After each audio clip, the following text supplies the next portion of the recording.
अस्सलाम वालेकुम। Video title से अंदाज़ा हो गया होगा कि इस वीडियो में हमने क्या बात करनी है। इस वीडियो की इम्पोर्टेंस इसलिए ज़रूरी है कि मैं इस वीडियो से जो बात समझाना चाह रहा हूँ अपनी पब्लिक को, और जो चीज़ की मैं अवेयरनेस देना चाह रहा हूँ कि आपको ये समझना बहुत ज़रूरी है कि breast is an ever changing organ and not even breast, most of the body organ changes with time. जैसे वक्त के साथ साथ इंसान की गर्दन लटक जाती है, ठीक है, जो शख्स पैदल ज़्यादा चलता है उसके पाँव मजबूत हो जाते हैं, इसी तरीके से ब्रेस्ट भी वक्त वक्त के साथ साथ चेंज होता है। एंड प्रेगनेंसी के दौरान ब्रेस्ट में बहुत सारे चेंजेस आते हैं which are normal. Usually first pregnancy में बहुत ज़्यादा चेंजेस आते हैं। फर्स्ट प्रेगनेंसी के टाइम गर्ल्स की एज, गर्ल्स ही मैं कहूँगा क्योंकि वो 20s की एज में होती हैं, तो वो बहुत ज़्यादा घबरा जाती हैं।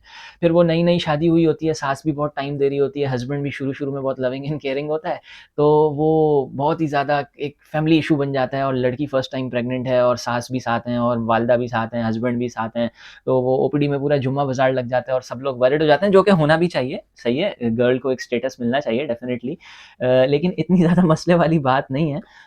प्रेगनेंसी के दौरान जो इश्यूज आते हैं उसको हम 3 पार्ट्स में डिवाइड कर लेते हैं। The first trimester, second trimester and third trimester, यानी शुरू के 3 महीने में क्या चेंजेस आते हैं, not the issues, the changes. Then middle के 3 मंथ्स में क्या चेंजेस आते हैं, एंड लास्ट के 3 मंथ्स में क्या चेंजेस आते हैं। Mind my words, I am using the word changes.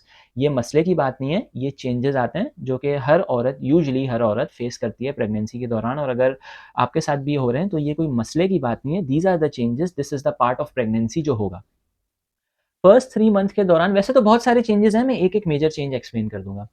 First 3 months of pregnancy के दौरान जो चेंज आता है that is breast heaviness and breast pain.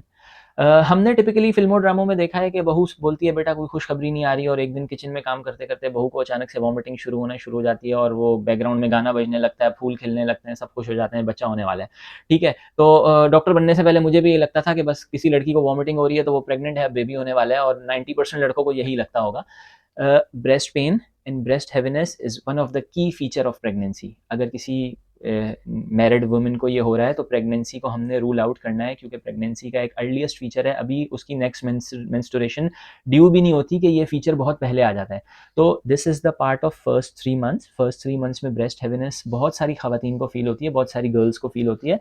Nothing to worry, no need to visit any doctor, ये वक्त के साथ साथ ठीक हो जाएगा। हाँ, अलबत्ता अगर ये बहुत ज़्यादा है आप डॉक्टर के पास जाइए, आपको पेन किलर्स एडवाइस कर दी जाएंगी, बट कोई टेंशन वाली बात नहीं है, कोई मसले वाली बात नहीं है, ये शुरू के 3 महीने में होता है, दैट्स नॉर्मल। सेकंड ट्राइमेस्टर की बात करें, बीच के 3 महीने की बात करें, इस बीच के 3 महीने में प्रोजेस्टेरॉन का जो हार्मोन है वो बहुत ही ज़्यादा सर्च कर जाता है, बहुत ही ज़्यादा बढ़ जाता है, तो breast starts to proliferate, breast size बढ़ जाता है, ब्रेस्ट फूलना शुरू हो जाते हैं। जब ब्रेस्ट फूलना शुरू हो जाते हैं, ब्रेस्ट साइज बढ़ जाता है प्रेगनेंसी के दौरान, तो उसकी वजह से क्या होता है, नेक में और शोल्डर में पेन होना शुरू हो जाता है। पुराने अंडरगारमेंट्स फिट नहीं आ रहे होते, उसकी फिटिंग ख़राब हो जाती है, जिसकी वजह से और उकताहट होती है। तीसरा, चौथा, पाँचवा, छठा महीना चल रहा होता है, बेबी बम्प ज़ाहिर होना शुरू हो जाता है, रात को सोने में मसले मसाइल हो रहे होते हैं, प्रेगनेंसी के दूसरे सारे इश्यूज़ एंड साइंस चल रहे होते हैं, और एक ये नया साइन आ जाता है। तो अगेन वही बात, खवातीन और गर्ल्स घबरा जाती हैं, हस्बैंड्स होते हैं वो घबरा जाते हैं कि ये क्या हो रहा है, और ये तो बहुत ही मतलब ऑकवर्ड और मतलब डिस्ट्रेसिंग होता है कि अब साइज़ बढ़ रहा है, और वो नेक पेन और चेस्ट पेन होना शुरू हो जाता है।